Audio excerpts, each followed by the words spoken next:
rôle important, un rôle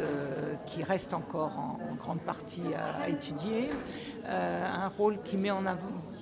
évidence aussi les questions qu'on appellerait aujourd'hui de genre, c'est-à-dire tous les stéréotypes qui concernent également les hommes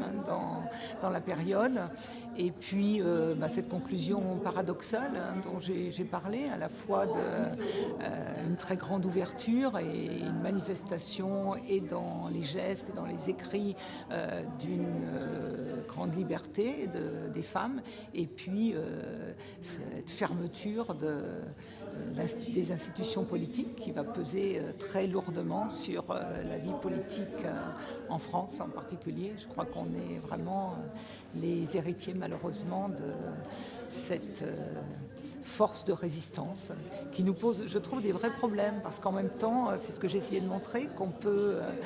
penser l'égalité, qu'on peut souhaiter l'égalité, et qu'on peut aussi penser qu'elle n'est pas possible à mettre en œuvre, avec ce fond presque de haine parfois pour les femmes qui prennent trop de place, qui s'expriment et qui bousculent l'ordre tel que certains hommes sont en train de le penser à ce moment-là. Et on pourrait dire aussi que beaucoup de ces femmes ont très mal fini. C'est aussi des expériences qui montrent